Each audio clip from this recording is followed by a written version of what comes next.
Hi, my name is Anand Venkateshan and I'm the Quant, Verbal and GK faculty for the CLAT program at Mentors Capital. To access a free mock, आपको कुछ नहीं करना है, इस video के description पे जाइए और वहां दिए गए लिंक को क्लिक करके नेक्स्ट स्टेप्स फॉलो कीजिए। हमारे सारे मॉक्स क्वालिटी की गारंटी के साथ आते हैं। ऐसा क्यों? क्योंकि पैटर्न और डिफिकल्टी में ये क्लैट के पास्ट ईयर पेपर्स के जैसे ही रहेंगे। और तो और हमारे पोर्टल पे आपको स्कोर एनालिसिस और डिटेल्ड एक्सप्लेनेशंस भी मिलेंगे। So what are you waiting for? Access your free mock today. GK बहुत ही वास्ट एरिया है और इसकी तैयारी करते वक्त आपका एफिशिएंट होना बहुत ज्यादा जरूरी है। इसीलिए इस सीरीज में हर वीडियो में मैं एक हफ्ते का जीके और उससे रिलेटेड क्वेश्चंस आपके सामने प्रेजेंट करूंगा। मतलब ऑलमोस्ट 45 मिनट्स के इस वीडियो में आपको ऑलमोस्ट 100 क्वेश्चंस गेन हो जाएंगे, जिससे कि आपका नॉलेज सिग्निफिकेंटली इंप्रूव हो जाएगा। और तो और हर वीडियो में जो रिसर्च के लिंक्स हैं वो हम कंपाइल करके आपके साथ शेयर करेंगे। So let's start our class now. Hello everyone, welcome to this video. आज हम मार्च का वीक 2 का जीके डिस्कस करेंगे। ये सारे के सारे इंपॉर्टेंट टॉपिक्स और उनके बेस पे जो क्वेश्चंस हैं वो क्लैट के एग्जाम के लिए बहुत ही रेलेवेंट रहेंगे, स्पेशली फॉर क्लैट 2023। फॉर्मेट बिल्कुल वैसे ही रहेगा। मोस्ट इंपॉर्टेंट टॉपिक्स और क्वेश्चंस मैं आपके साथ डिस्कस करूंगा। ये क्वेश्चंस जो है आप टेस्ट फॉर्म में भी ले सकते हैं। ऑब्वियसली वीडियो अटेंड करने के बाद may be a few days और अ वीक लेटर आप इसको रिवाइज करने के लिए टेस्ट फॉर्म में लिख सकते हैं। टेस्ट फॉर्म में लिखने के लिए इस वीडियो में दिए गए इस वीडियो के डिस्क्रिप्शन में दिए गए जो लिंक है उसमें आप क्लिक कीजिए, नेक्स्ट स्टेप्स पे फॉलो कीजिए और साइन अप करने पे आपको ये टेस्ट के फॉर्म में अवेलेबल हो जाएंगे सारे के सारे हमारे वीकली जीके अपडेट्स, राइट। और तो और हर वीडियो में सॉल्यूशंस में जो है मैं आपको एडिशनली रिसर्च लिंक्स भी दूंगा, जिससे कि आप एडिशनल क्वेश्चंस और एडिशनल इंफॉर्मेशन कलेक्ट कर सकते हैं, राइट। चलिए आज का हम वीडियो स्टार्ट करते हैं इसी पॉइंट पे। आज के इंपॉर्टेंट टॉपिक्स देखते हैं जो हम डिस्कस करेंगे। China maps deep oceans, Ayodhya mosque पे क्वेश्चन है, defamation case against Gehlot, UN nuclear head meets Iranians, marine life का पैक्ट, एनसीआर का जो एयर पोल्यूशन है, US communications decency act, Nagaland's first chief minister, in fact first women minister, India Afghanistan को जो wheat भेज रहा है उस पे है, Aadhaar link with voter IDs, crypto currency trades, TN governor on gambling, digital India act, Nepal के प्रेसिडेंट जो इलेक्शंस हुए हैं अभी, ऑकस, और फाइनली शी जिनपिंग का third presidential term, right. So ये इंपॉर्टेंट टॉपिक्स हैं कुछ जो मैंने मेंशन किए हैं, एक एक करके आज हम इस वीडियो में कवर करेंगे। So let's get started, right. पहला टॉपिक देखते हैं। This is about China mapping the deep seas, deep oceans. तो बेसिकली चाइना ने जो है मरियाना ट्रेंच जो ओशन है, पैसिफिक ओशन में है, उनमें जो है अपने कैपेबिलिटी को दर्शाया है बाई एक्सप्लोरर 2 नाम के एक वेसल से उन्होंने डीप सी सबमरीन एक भेजा है to depths of almost 10,000 kilometres below the sea level, और ओशन के फ्लोर पे मरीन लाइफ को स्टडी किया है, right. So this is an interesting sort of development. तो इस पे कुछ क्वेश्चंस देखते हैं। नेम द मैन्ड सबमरीन जो इन्होंने यूज किया है 10,000 मीटर के नीचे, 10 किलोमीटर से भी ज्यादा डेप्थ पे पहुंचाया है। Who was the first person to reach the deepest point of Earth's 5 oceans way back in August 2019, right?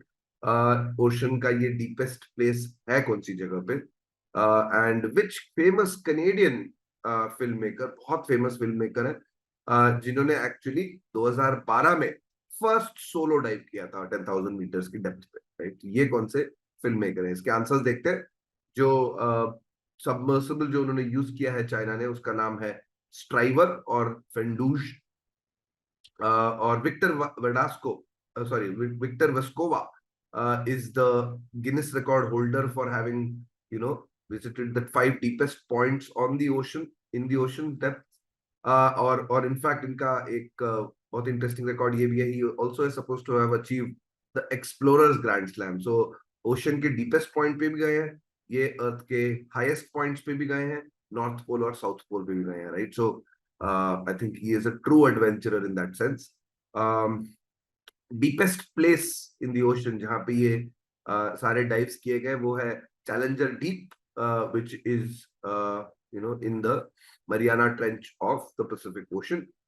Which famous Canadian film maker जिन्होंने एक रिकॉर्ड कायम किया था of being the first solo dive, making the first solo dive to the bottom of the ocean in 2012. ये थे James Cameron, right? इस पे और भी कुछ क्वेश्चंस हैं. In which year was the first dive of the first achieved, है ना, ये 10,000 meters का dive. And which autonomous international organization has the mandate to ensure effective protection of marine environment from harmful effects. So ये marine environment को protect करने वाली ऐसी कौन सी autonomous international agency है? और UNCLOS, which means the United Nations Convention on Law of the Seas के हिसाब से the areas of national jurisdiction, तो national और international waters को कैसे डिफाइन किया जाता है, राइट? तो इसके आंसर्स देखते हैं. अगस्त 2027, 23 जनवरी 1960 की बात है जब पहला डाइव जो है ओशन की डेप्थ पे अचीव किया था, जहाँ ये थे डॉन वेल्च एंड जाक पिकार्ड. जो इसमें दोनों एक्सप्लोरर्स हैं, ये विक्टर वेस्कोवा के साथ इस डाइव पे भी 2019 के डाइव पे भी वो साथ में गए थे, right? So it was a truly unique sort of a dive. And International Seabed Authority or the ISA is the independent or autonomous international organization जो marine life on earth seabed के protection के लिए काम करता है. The United Nations Convention on Law of Seas defines national jurisdiction as anything that extends to a 12 nautical mile territorial sea and a 200 nautical mile exclusive zone, right? Exclusive economic zone and the continental shelf. ये तीन parameters हैं जो national territory को define करते हैं. 2 kilometre of the territorial, 12 kilometre territorial sea, 200 kilometre of exclusive economic zone. इसके अलावा जो भी ओशन के एरियाज हैं, those are classified as international waters. So that's the topic. अगला टॉपिक देखते हैं, Ayodhya mosque. Basically Ayodhya mosque में जो है फाइनल सैंक्शन दी गई है टू कंस्ट्रक्ट द राम मंदिर, राम जन्मभूमि. और ये राम जन्मभूमि बाबरी मस्जिद जजमेंट केस में सुप्रीम कोर्ट ने डायरेक्शन दिया था, राइट? तो ऑब्वियसली इस पे काफी कंट्रोवर्शियल टॉपिक है, इस पे काफी क्वेश्चंस बन सकते हैं. पहला कंप्लेन अयोध्या केस में, अयोध्या डिस्प्यूट केस में, बाबरी मस्जिद केस में पहला कंप्लेन कब फाइल किया गया था? रथ यात्रा जो की थी वो किसने की थी? बीजेपी के कौन से लीडर थे जिन्होंने वो किया था? और 1992 में एक कमीशन बिठाई गई थी by the then PM Narasimha Rao, जिन्होंने इन्वेस्टिगेट करने को बोला था भाई बाबरी मस्जिद के डेमोलिशन को. इस कमीशन का नाम बताइए. और 2010 के जजमेंट में हाईकोर्ट ने जो है इस लैंड को 3 अलग अलग हिस्सों में बांट दिया था, विच वाज द और ये पार्ट्स जो है it had allocated, the high court had allocated it to Sunni Waqf board, Nirmohi Akhara और रामलल्ला, राइट? तो इन तीनों को लैंड 1/3 दिया था. ये कौन सा हाई कोर्ट था, राइट? ऑब्वियसली ये डिसीजन ओवरटर्न हुआ था. और 2000 और कब जो है सुप्रीम कोर्ट ने डिस्प्यूटेड लैंड को रामलल्ला को दे दिया था, राइट? राम जन्मभूमि और अयोध्या में टेम्पल कंस्ट्रक्शन के डायरेक्शंस दिए थे. And obviously they also had said that you can also allocate certain land for building a mosque, right? So ये कौन से साल में सुप्रीम कोर्ट का वर्डिक्ट था? आंसर्स देखते हैं. पहला कंप्लेंट ऑलमोस्ट 150 इयर्स बैक 1858 में अयोध्या पे किया गया था. और लाल कृष्ण अडवाणी हैं जो बीजेपी के लीडर थे जिन्होंने रथ यात्रा करी थी और कार सेवक को जो है मोबिलाइज किया था. एंड द कमीशन जो 1992 में पीएम नरसिम्हा राव ने कॉन्स्टिट्यूट की थी, उस कमीशन का नाम था लिबरहान कमीशन. काफी इन द लाइमलाइट वाली कमीशन है ये. और इलाहाबाद हाई कोर्ट थी वो कोर्ट जिसने बेसिकली राम जन्मभूमि वाले लैंड को जो है 3 हिस्सों में बांट दिया था. ये डिसीजन सुप्रीम कोर्ट ने ओवरटर्न किया एंड फाइनली इन 2019 ये लैंड जो है रामलल्ला को डिस्प्यूटेड लैंड अवार्ड कर दिया था, right? So those are the answers. Next topic लेते हैं, defamation case against Ashok Gehlot, जो राजस्थान के चीफ मिनिस्टर हैं, उन पे एक क्रिमिनल डेफेमेशन केस फाइल किया है यूनियन मिनिस्टर गजेंद्र सिंह शेखावत ने, और ये अपेरेंटली फ्रेम करने के चार्जेस में किए गए in the Sanjivani scam. Sanjivani scam एक स्कैम है जो ऑनगोइंग इस पे प्रोसीडिंग्स चल रहे हैं, और गहलोत साहब का जो एलिगेशन है वो ये है कि इसमें गजेंद्र सिंह शेखावत का इन्वॉल्वमेंट है। तो इस डेफेमेशन केस की बात करते हैं, इस पे क्वेश्चंस देखते हैं। पहले तो ऑब्वियसली बात है, संजीवनी जो केस मेंशन्ड है ये इसके बारे में है, और ऐसा ही एक स्कैम पहले हुआ था जिसमें एक फॉर्मर बिलियर्ड्स चैंपियन इंडिया के इन्वॉल्व थे, राइट? सिमिलरली एक स्कैम जो है, one of the biggest scams in crypto currencies, almost $1 trillion का स्कैम है ये, जिस इंडियन कंपनी का था। ये कौन सी कंपनी थी, कौन सा प्लेटफॉर्म था ये क्रिप्टो करेंसी का? इंडियन पीनल कोड के कौन से सेक्शंस हैं जो डेफेमेशन के बारे में डिटेल देते हैं, जो डेफेमेशन डिफाइन करते हैं और प्रिस्क्राइब करते हैं उसके अगेंस्ट पनिशमेंट? और डेफेमेशन केस में एक जो बहुत फेमस केस है रिसेंट पास्ट का, वो है कि जय शाह, जो अमित शाह के बेटे हैं, उन्होंने क्रिमिनल डेफेमेशन केस और एक सिविल लॉसूट फाइल किया है 10 करोड़ का against which Indian news website, right? तो इसके आंसर्स देखते हैं। संजीवनी जो है एक क्रेडिट कोऑपरेटिव सोसाइटी है, हमारे पिरामिड स्कीम टाइप का एक स्कैम था, और it is suppose to have defrauded a lot of customers. दूसरा, माइकल फेरियरा, ये है जो फॉर्मल बिलियर्ड चैंपियन है इंडिया के, जिन्होंने क्यूनेट स्कैम किया था तकरीबन 425 करोड़ का। गेन बिटकॉइन, वो बिटकॉइन कंपनी है जो इंडिया के सबसे बड़े, आई think it's a huge scam, almost $1 trillion, उसमें इन्वॉल्व थे। और कॉन्स्टिट्यूशन के सेक्शन 499 और 500 है जो डेफेमेशन को डिस्क्राइब, इंडियन पीनल कोड के, सॉरी, इंडियन पीनल कोड के section 499 and 500 are the ones that define defamation and prescribe punishment for it. और जय शाह ने जो है द वायर नाम के न्यूज, ऑनलाइन न्यूज पोर्टल के अगेंस्ट क्रिमिनल डेफेमेशन केस और सिविल लॉसूट फाइल किया है 10 करोड़ का, 100 करोड़ का, and obviously the wire has actually withdrawn its opposition and has decided to actually fight the case in court, right? So काफी सनसनी case cover है ये। नेक्स्ट टॉपिक देखते हैं, UN nuclear head meets Iranians. Union, basically union के जो nuclear watch dog है उसके जो हेड है, उन्होंने ईरान में जाकर के ईरान के ऑफिशियल से मुलाकात करी है। इनफैक्ट द रिपोर्ट सजेस्ट कि ईरान में जो है nuclear grade weapons grade uranium जो है पाया गया है, विच इज ऑलमोस्ट 84-85% एनरिचमेंट। तो इसी वजह से जो है असर्टन करने के लिए head of the UN nuclear watch dog वो गए हैं। इस पे क्वेश्चन देखते हैं, इस न्यूक्लियर वॉच डॉग जिसका हम जिक्र कर रहे हैं उसका नाम क्या है? और ये जो एजेंसी है, ऑर्गेनाइजेशन है, जो न्यूक्लियर बेसिकली न्यूक्लियर आर्मामेंट और न्यूक्लियर कैपेबिलिटीज के बिल्डअप को ओवरसी करती है, और obviously tries to sort of warn other nations, right? And ये कौन सी ऑर्गेनाइजेशन है? इस ऑर्गेनाइजेशन के हेडक्वार्टर्स का है, इस ऑर्गेनाइजेशन के हेड कौन है, और ईरान के प्रेसिडेंट कौन है? न्यूक्लियर एनर्जी के बारे में एक क्वेश्चन है कि न्यूक्लियर एनर्जी प्रोड्यूस किस प्रोसेस से होती है, और किस टाइप का यूरेनियम जो है न्यूक्लियर रिएक्टर्स में यूज होता है, राइट? So इसके आंसर्स देखते हैं। International atomic energy agency, IAEA, is the agency which is titled as the nuclear watchdog, oversee करती है कंट्रीज को।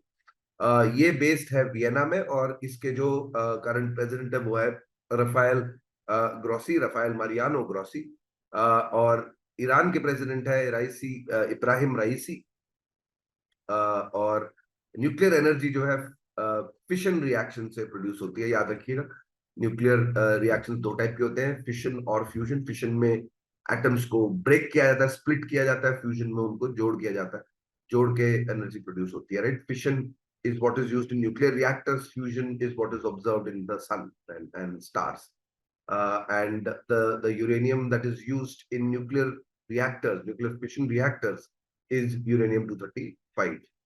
तीन isotopes होते हैं यूरेनियम के, uranium 235, uranium 234 and uranium 238.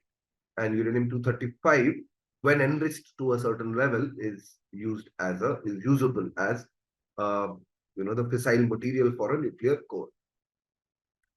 Next topic देखते हैं, लिबिया। लिबिया के अपडेट्स हैं। सो बेसिकली खबर ये है कि फरवरी 17 को जो लिबियंस है उन्होंने 12 साल का एनिवर्सरी सेलिब्रेट किया जब उन्होंने मुअम्मर गद्दाफी के रूल को फाइनली एंड किया था, right? And this all started with those protests that happened in Libya. तो इस पे थोड़ा सा फॉलो अप लेते हैं कि ये after this overthrow happened, what is the current position, right? So interim government Libya में बिठाई गई थी under the terms of the Libyan political agreement, overseen obviously by the United Nations. तो इस गवर्नमेंट का नाम क्या है? लिबिया में लेजिस्लेटिव पावर्स, मतलब लॉज बनाने के पावर्स लिबिया में किसके पास है, कौन सी बॉडी के पास है? ऑब्वियसली पहला जो क्वेश्चन था वो executive powers about the government and its power to pass to get things done. तो एक लेजिस्लेटिव आर्म है और एक जो है एक एग्जीक्यूटिव आर्म है, दोनों अलग अलग जगह पे। इन दोनों के नाम क्या है, इन दोनों के लोकेशंस क्या है? देन गल्फ कोऑपरेशन काउंसिल जो लिबिया के लड़ाई में प्रोमिनेंटली इन्वॉल्व है, उस काउंसिल में कितने मेंबर्स हैं और उनके कौन से मेंबर्स हैं जो राइवल फैक्शंस को बैक कर रहे हैं, राइट? तो क्योंकि हमने बताया कि एक एग्जीक्यूटिव गवर्नमेंट है और दूसरी लेजिस्लेटिव गवर्नमेंट है, इन दोनों को अलग अलग नेशंस जो है बैक कर रहे हैं, and in fact even the GCC members are split, right? So which ones are those? And finally एक कौन सी कंट्री थी जिन्होंने लास्ट ईयर नवंबर में एक एग्रीमेंट साइन किया था त्रिपोली एडमिनिस्ट्रेशन के साथ, और उसको drones, air defence missiles, air defence systems and लड़ने के लिए मर्सनरीज प्रोवाइड किए थे, ये कौन सी कंट्री थी, राइट? तो इसका आंसर्स देखते हैं। The government of national accord or the GNA is the government based out of Tripoli. ये इसी के एग्जीक्यूटिव पावर्स इसी के हाथ में है। और जबकि दूसरा जो गवर्नमेंट का let's say आर्म है is the legislative arm, right? So legislative powers जो है हाउस ऑफ रिप्रेजेंटेटिव्स के पास है, which is based out of Tobruk. तो एक तरफ लॉ मेकर्स हैं और दूसरी तरफ ऑब्वियसली एग्जीक्यूटिव है। और गल्फ काउंसिल में 7 मेंबर्स है गल्फ कोऑर्डिनेशन काउंसिल में, and these countries are Bahrain, Kuwait, Oman, Qatar, Saudi Arabia and the UAE, right? और इसमें से Qatar is supporting the executive government in Tripoli, the Islamist government based out of Tripoli, whereas the UAE, Egypt and are backing the House of Representatives based out of Tobruk, right? So you can see GCC members could split है। और finally Turkey वो ऐसी एक nation है जिन्होंने agreement sign किया था to provide the Tripoli backed government, Islamist government को। टर्की ने air drones, air missile systems, air defence systems and mercenaries provide किए हैं लड़ाई के, right? So interesting. Libya obviously liberate नहीं हुआ है और obviously there is no sense of a proper government in place over there. Next topic देखते हैं। Pact, nations signed a pact under United Nations to agree to a unified treaty to protect biodiversity in the high seas. Basically, ocean और marine life को protect करने की एक treaty sign हुई है। New York में एक agreement ये sign हुआ है। तो हाई सीज का क्वेश्चन देखते हैं। यहाँ पे हाई सीज का डेफिनेशन क्या है, टेक्निकल डेफिनेशन क्या है, और यूएन बायोडाइवर्सिटी कॉन्फ्रेंस का प्लेज जो है वो है कि कितना percentage of the planet's waters as well as land conserve करेंगी। और जर्मनी के एनवायरमेंट मिनिस्टर कौन है, काफी प्रोमिनेंटली न्यूज में भी फीचर हुई, and nearly how many nations have signed this high seas treaty जो मेंशन्ड है इस पैसेज में। और ये हाई सीज ट्रीटी जो है इसने जो है मरीन एरियाज को, मरीन प्रोटेक्टेड एरियाज एस्टैब्लिश किए इंटरनेशनल वाटर्स में, जो रेगुलेट कर पाएंगे fishing, shipping and which other activity, right? So इसके आंसर्स देखते हैं। हाई सीज का डेफिनेशन हमने UN CLOS, UN convention on law of the seas के बारे में पढ़ा था 2 मिनट पहले, जिसमें we have defined national territory, right? So regions outside the national territories are defined as international waters or high seas. और UN biodiversity conference का प्रण है, प्लेज है कि हम 30% of the planet's waters, land को कंजर्व करेंगे. जर्मनी के एनवायरमेंट मिनिस्टर स्टेफी लेम्के काफी न्यूज वर्दी रही हैं पिछले एक साल में. और तकरीबन 200 नेशंस ने जो है ये पैक्ट साइन किया है, और ये पैक्ट जो है मरीन प्रोटेक्शन देगा इंटरनेशनल वाटर्स में, from shipping, fishing and deep water, deep ocean mining, deep sea mining, right? So those are the three things that it will regulate. Next topic देखते हैं. 2022 winter air pollution in Delhi NCR. Basically जो है थोड़ा सा improve जरूर हुआ है. Report suggests that as compared to the last 5 years, but फिर भी toxic levels पे ही है, right? So those are, so obviously the government of Delhi and the union government needs to do a lot more to combat air pollution. और ये बात जाहिर की है centre for science and environment के एक टेलीबेस्ड थिंक टैंक ने. तो इस पे क्वेश्चंस देखते हैं क्या बन रहे हैं. पोल्यूटेंट्स जो है उनके that at least affect environmental health, human and environmental health, ये पोल्यूटेंट्स जो है इसमें क्या क्या इंक्लूड होता है. एंड फाइन, नेक्स्ट क्वेश्चन है कि एयर पोल्यूशन जो मेजर कैसे होता है. जैसे अर्थक्वेक्स को रिक्टर स्केल में मेजर करते हैं, अर्थ एयर पोल्यूशन को किस बेसिस पे मेजर किया जाता है, और उस स्केल पे सेफ लेवल्स क्या हैं, और dangerous toxic levels. Toxic levels is one end of the scale, but safe is the one that we should be bothered about. And wide scale monitoring in Delhi NCR is done by which organization? There are almost 36 monitoring stations. So इनको CAAQMS के नाम से जाना जाता है. तो इसका full form क्या है, और ऐसी कौन सी बॉडी है जिसको टास्क दिया गया है कि prevention and control of water and air pollution and improvement of air quality, right? So ये कौन सी बॉडी है? आंसर्स देखते हैं. पोल्यूटेंट्स जो है उनको कैटेगराइज किया जाता है एज PM 2.5 एंड PM 10. फिर ground water, ground level ozone को भी एक पोल्यूटेंट माना जाता है. And finally the gases nitrogen dioxide and sulfur dioxide, right? So all of this constitutes stuff which can pollute both the human and pose, basically do pollution of air and pose significant health risks for both the humans and the environment. Next question, air pollution को air quality index के scale पे major किया जाता है, और इस index पे 50 से कम आने वाले स्कोर को जो है सेफ माना जाता है, राइट? और आप लोगों के घर पे अगर आपके पास एयर प्यूरिफायर है, then this is something that you will understand, right? The monitoring in Delhi NCR is done by 36 CAAQMS, which stands for continuous ambient air quality monitoring systems, right? So that's the full form. और central pollution control board और या CPCB को task दिया गया है both water and air pollution को oversee करके quality of air improve करने का काम, राइट? नेक्स्ट क्वेश्चन पे आते हैं. एक इंपॉर्टेंट सा एक केस है 1996 का, जिसपे अभी कुछ चेंजेस प्रपोज हो रहे हैं in the US. The communications decency act of 1996. तो सवाल ये है कि is it worth changing, what are the implications, right? But इस पे कुछ क्वेश्चंस हम पढ़ लेते हैं.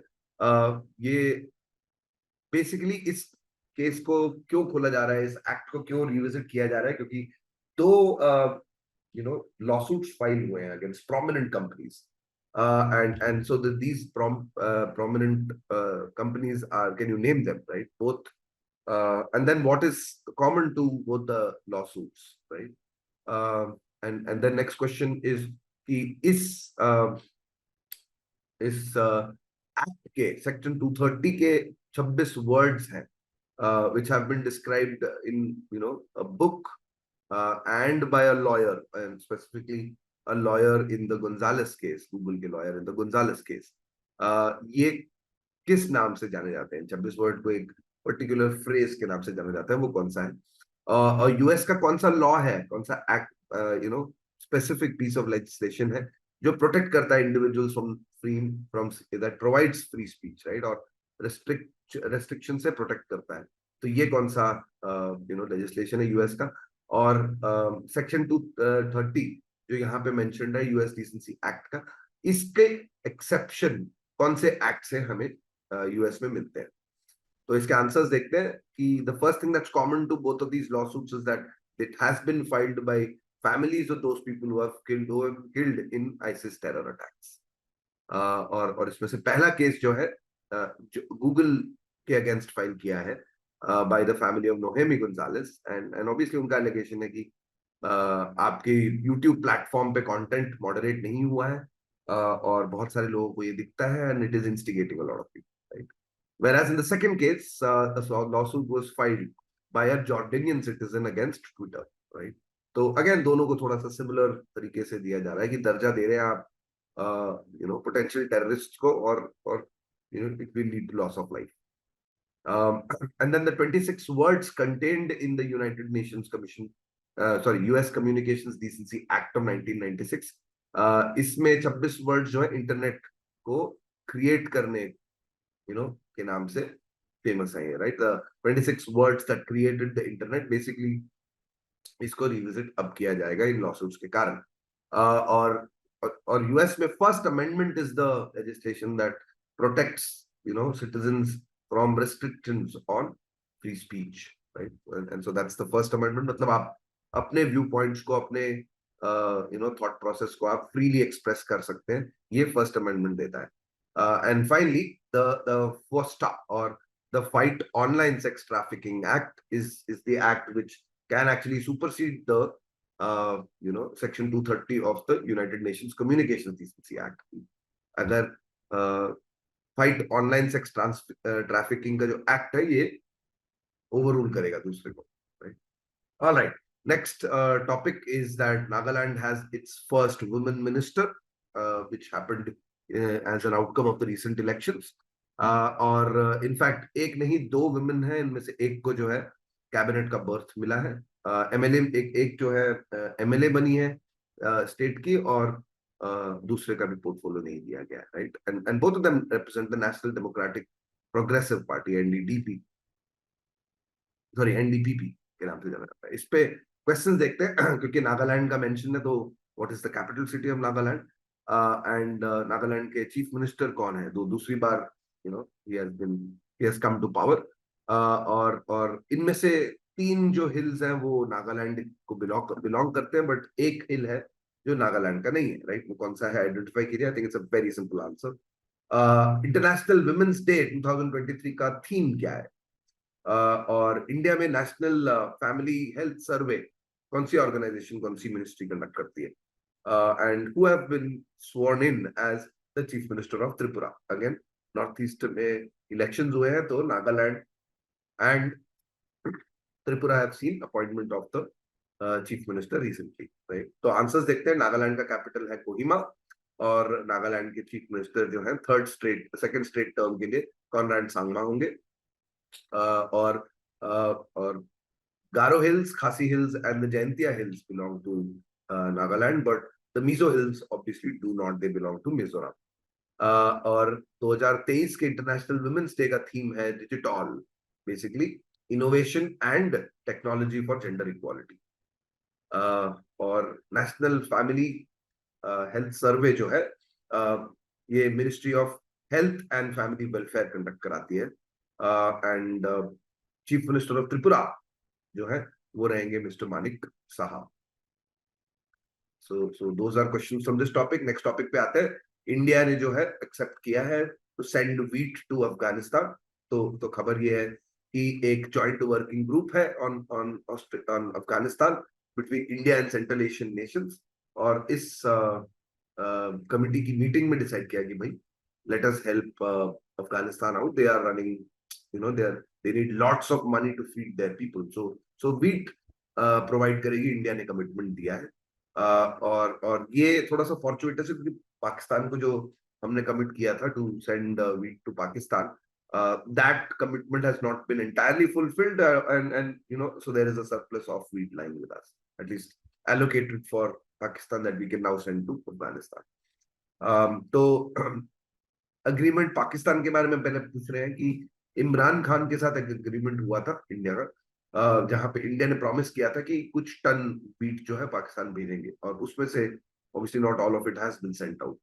Next question, joint working group की बात कर रहे हैं। ये it is composed of 5 members, 5 south central Asian countries, right? So India के अलावा ये 5 सेंट्रल एशियन कंट्रीज का नाम बताइए। representative of which international organization briefed participants on the current humanitarian crisis in Afghanistan and the aid requirement? So ये कौन सी international organisation जिसके member ने जो है अफगानिस्तान के नेक्स्ट स्टेप्स को पे एडवाइस किया था to the joint working group of central Asian nations? फिर तालिबान के बारे में बात कर रहे हैं यहाँ पे कि अफगानिस्तान में Taliban when did they come to power, when did they take over Afghanistan? India ने जो है ईरान के साथ चाबहार पोर्ट का भी इस टॉपिक पे मेंशन है, तो चाबहार पोर्ट जो है ईरान में है, तो इंडिया ने ये डील ईरान के साथ चाबहार पोर्ट के लिए कब साइन करी थी? And similarly this was a very good response to China actually making investment and maybe expecting to eventually control which port in Pakistan, right?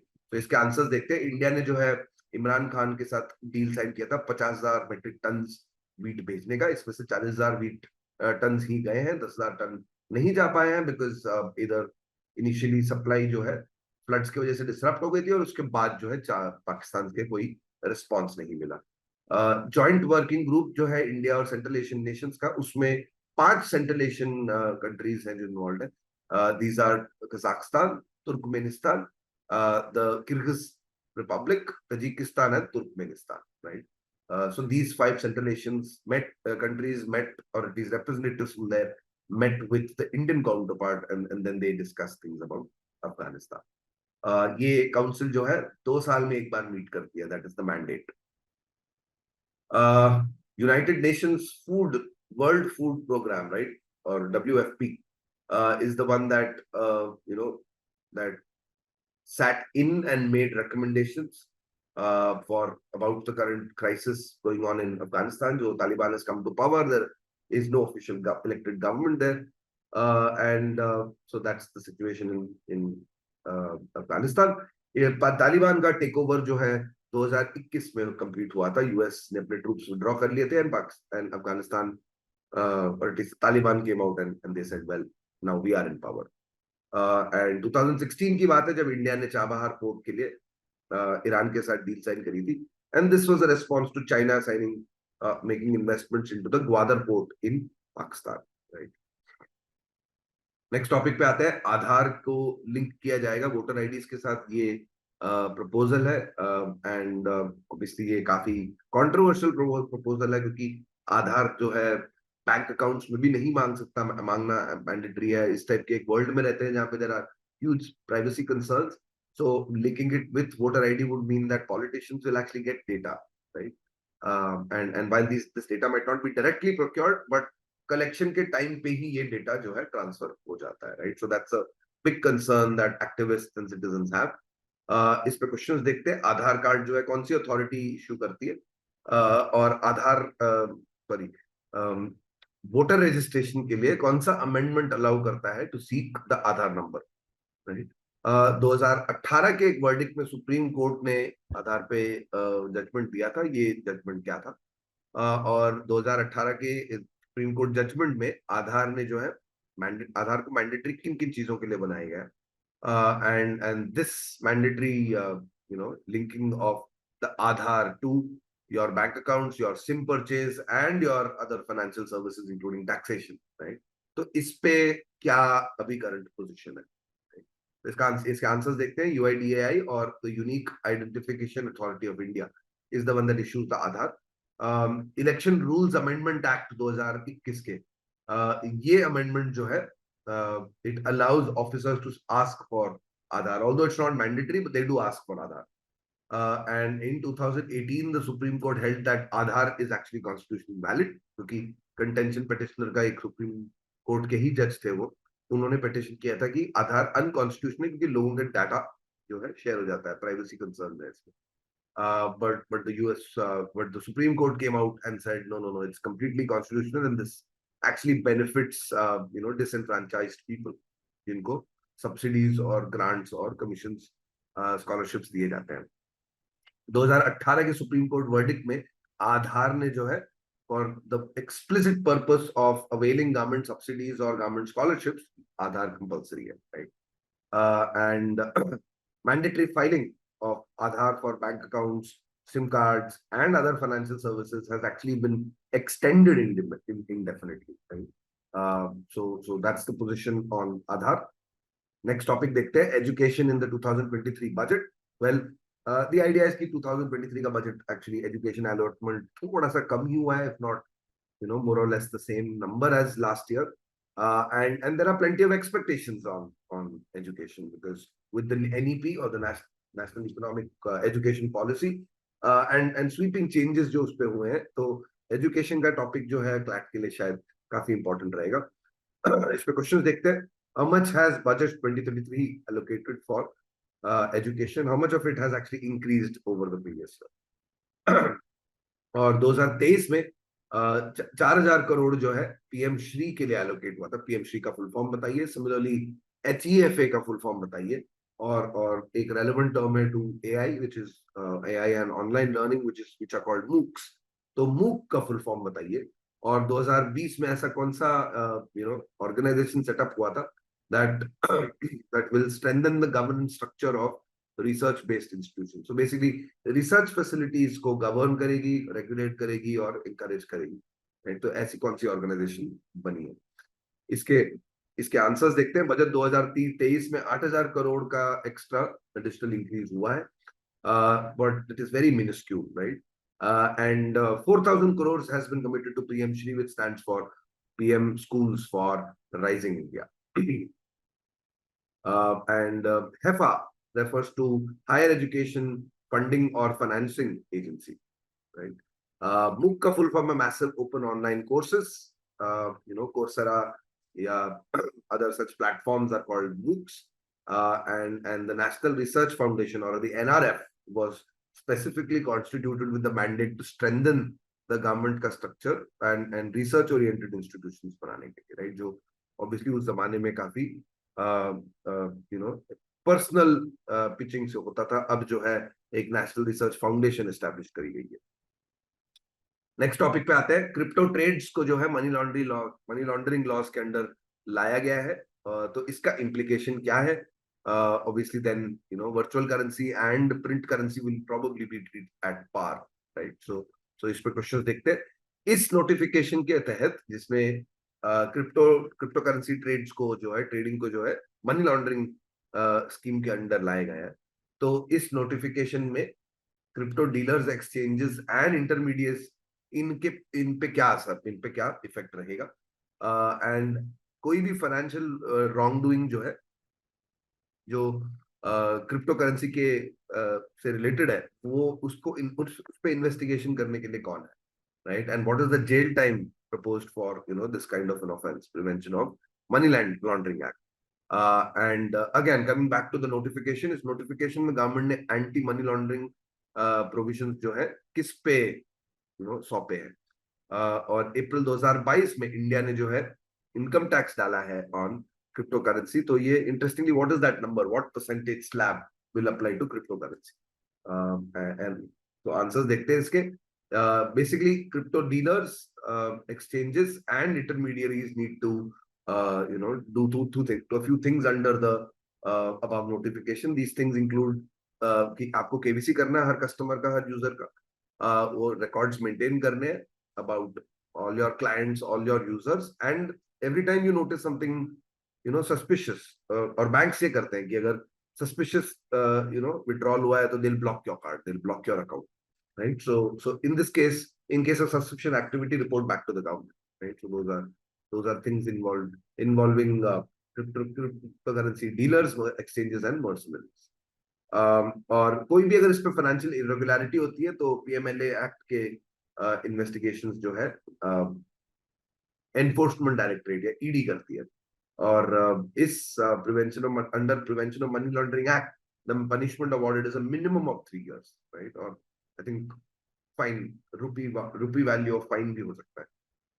और ये notification जो है virtual digital assets के बारे में था, right? If it isn't obviously clear already, then you need to remember probably the acronym, right?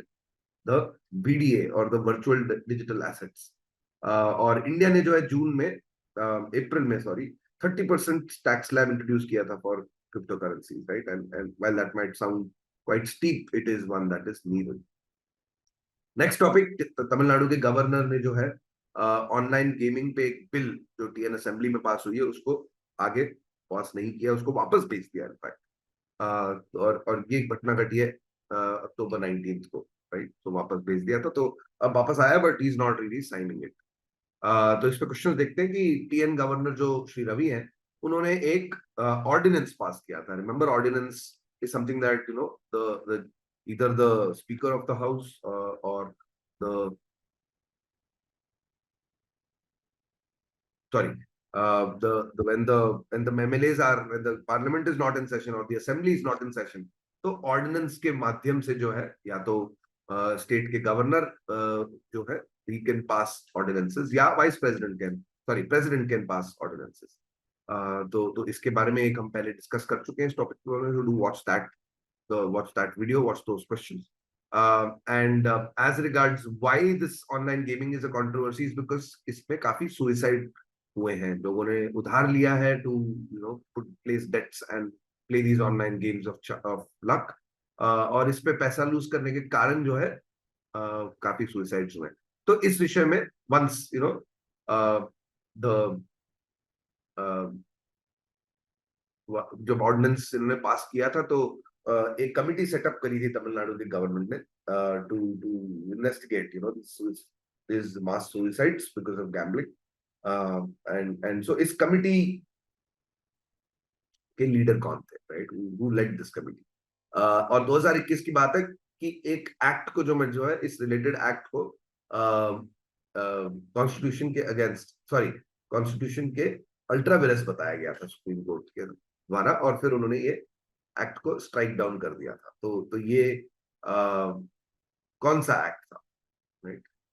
और all India gaming federation के सीईओ कौन है, और ministry of electronics and information technology, इसके जो ये मिनिस्ट्री जो है उसने fresh amendments, draft amendments propose किए हैं to which act rather, or which rules which will establish the due diligence and KYC requirements for the online gaming companies. And final question, एक revised amendment जो है इस agreement, पिछले वाले चीज के बारे में ही एक revised agreement आया भी है, which was done by the government, and this basically gives power to remove any social media account या एक post which might be identifiable as fair या fake या false. तो ये कौन सा रिवाइज्ड अमेंडमेंट था, राइट? तो इसके आंसर्स देखते हैं। और द टीएन गवर्नर जो है उन्होंने प्रोहिबिट किया था gambling and online games of chance. So games of chance में आपका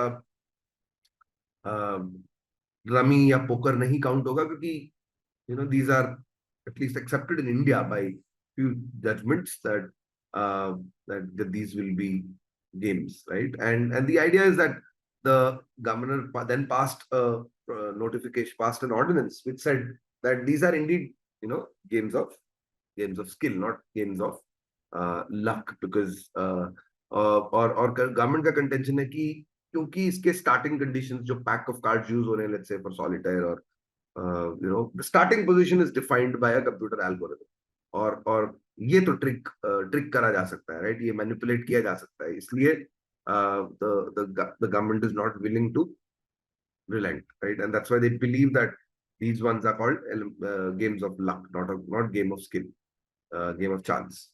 और चंद्रू कमिटी है जिसके लीडर थे के चंद्रू, जो फॉर्मर चीफ जस्टिस, फॉर्मर जज थे मद्रास हाई कोर्ट के, and the Tamil Nadu gaming and police laws amendment of 2021 को जो है स्ट्राइक डाउन किया था सुप्रीम कोर्ट ने, और बोला था कि भाई this is unconstitutional, against constitution. All India gaming federation के जो सीईओ है वो है रोलैंड लैंडर्स, एंड मैती ने जो है अमेंडमेंट्स प्रपोज किए to the IT rules, right?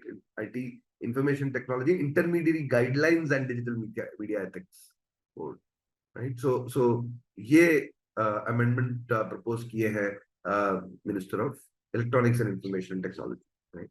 And finally इस आईटी रूल्स के एक आखिरी अमेंडमेंट ने जो है it gave in which organization with the powers to remove social media content, right? And that organization is Press Information Bureau, right, or PIB. काफी controversial है ये वाला भी अमेंडमेंट. नेक्स्ट टॉपिक पे आते हैं, digital India act which was announced by Rajeev Chandrasekhar, जो India के मिनिस्टर ऑफ स्टेट हैं फॉर मेटी इंडस्ट्री. और इन्होंने जो है एक डिजिटल एक्ट प्रपोज किया है, in fact which is supposed to become a reality very soon, which will broadly control, over which will replace the a previous act, the IT Act of 2000, right? तो इसके बारे में कुछ क्वेश्चंस देखते हैं. Safe harbour का मेंशन है. One of the most important things in this digital act is that of safe harbor. So safe harbor is concerned with which person, animal or organization. और इस कैटेगरी के सिर्फ safe harbour वाली category में कौन से चीजें इंक्लूडेड है, and which of the following aspects, which aspect does the Digital India Act concern itself with? And since you're talking about doing things right online, then there needs to be mention of the opposite, which is that कोई एक internet company को जो है 2,200 करोड़ का fine लागू किया था इन अक्टूबर 2021, and this was, since it was the Competition Commission of India, it is about creating a monopoly, creating a dominant position in the market of Play Store, Google Play Store and the Android system, right? Last question, इस ministry के MeitY जो है ministry of environment and information technology, इसके union minister कौन है, right? तो इसके answers देखते हैं. Side the safe harbour is a term which is reserved for intermediaries in on the internet.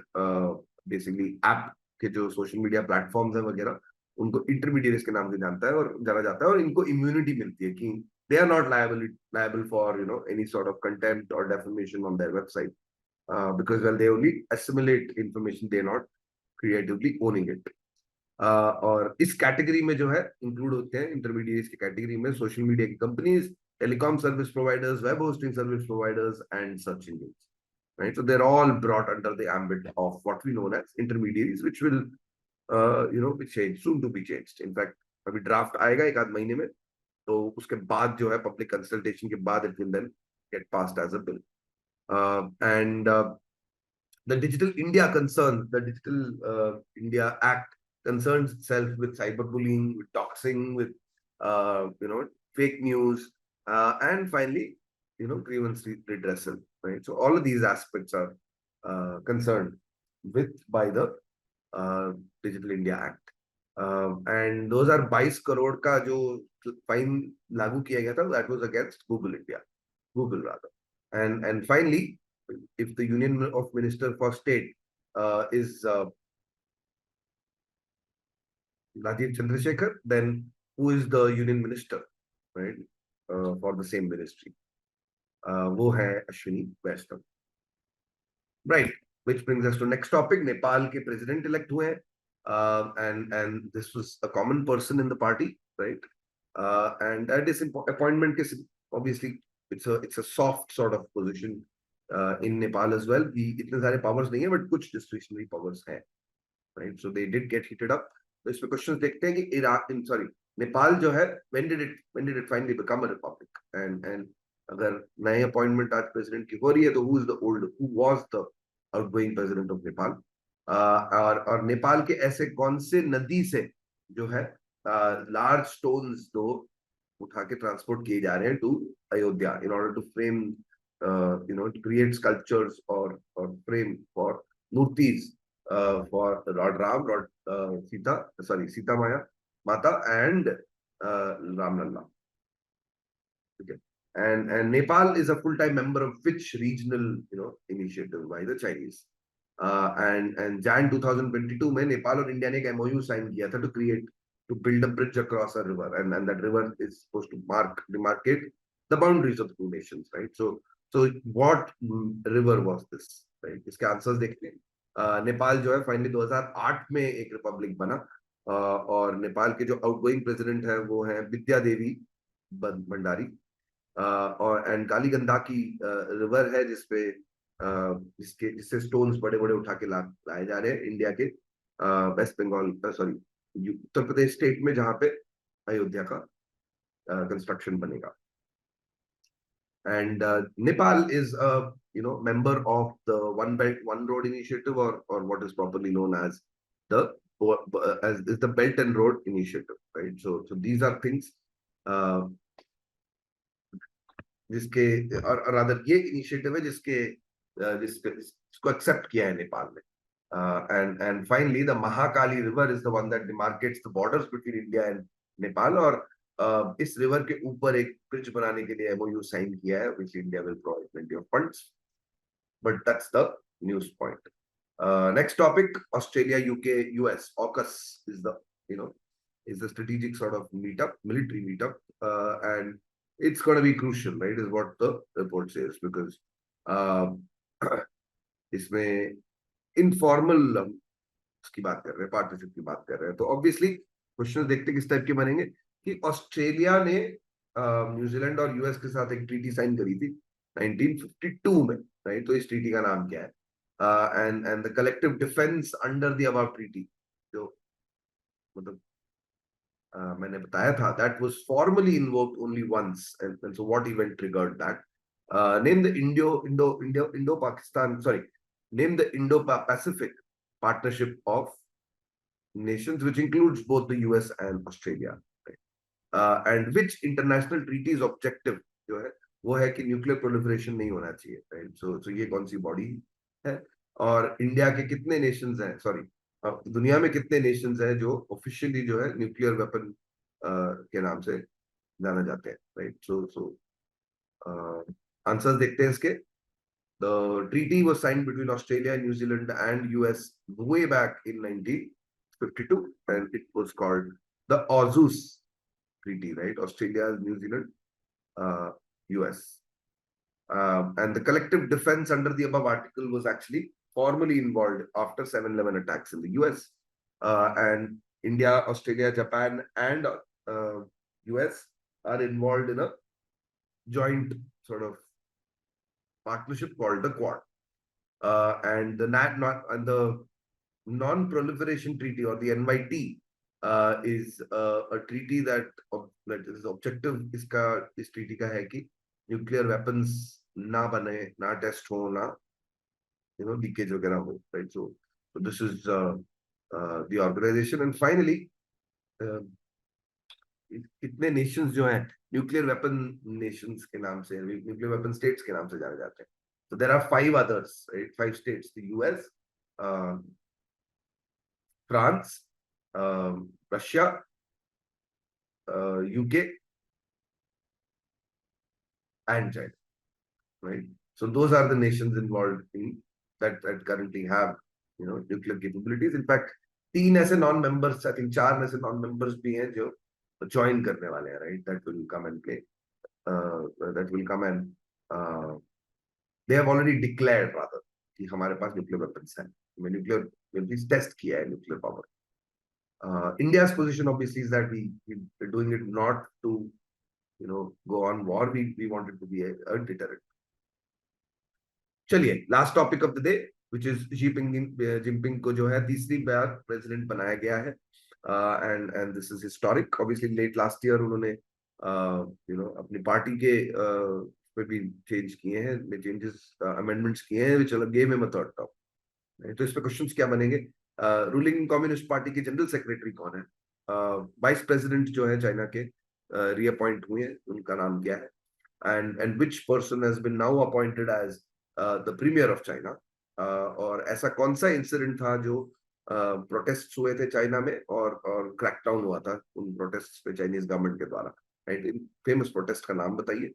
And finally, which person who is a charismatic entrepreneur and one of, let's say, India's most respectable public figures, right? So that person resigned in 2019 as the chairman of Alibaba, right? So name that. So the answers are general secretary जो है communist national party communist party के वो same ही रहेंगे, Xi Jinping ही रहेंगे, और हान जेंग जो है इनको दूसरी बार वाइस प्रेसिडेंट की पोस्ट में रीअपॉइंट किया गया है, whereas Li Qiang has been given charge of being the president, sorry, of being the premier of China. और चाइना के बहुत फेमस प्रोटेस्ट थे, तियानमेन स्क्वायर के प्रोटेस्ट, जहां पे thousands and thousands of people gathered and then brute force was used to disperse the crowd. But it eventually did lead to the cultural revolution in China, right? So those are interesting topics, interesting things. And Jack Ma is the charismatic entrepreneur and who stepped down as chairman of Alibaba, right? Last year announced किया था, इस साल अपना वादा पूरा करेंगे, right? So that finishes हमारे आज का डिस्कशन समाप्त होता है. अगर जाने से पहले आपको एक बात जरूर याद दिला दूं, इस वीडियो के डिस्क्रिप्शन में दिए गए लिंक को क्लिक कीजिए. क्लिक करके आप इस टेस्ट को रिवाइज कर पाएंगे, एज अ टेस्ट वापस दे पाएंगे. रिसर्च लिंक्स भी आपको मिलेंगे, but one more important reason why you should do that is कि आपको हमारे high quality mock test series का एक मॉक फ्री ऑफ कॉस्ट मिलेगा, right? So what are you really waiting for? हमारे मॉक्स जो है बहुत अच्छे से, बड़े हाई क्वालिटी के हैं, बहुत रिसर्च करके बनाए, और वेरिएशंस भी हैं, right? So do check out the mock test. I am sure it will challenge you, और आपकी तैयारी के लिए you can do with everything that pushes you, right? So that's my word of advice. Thank you. Have a great day. Wish you all the very best, guys.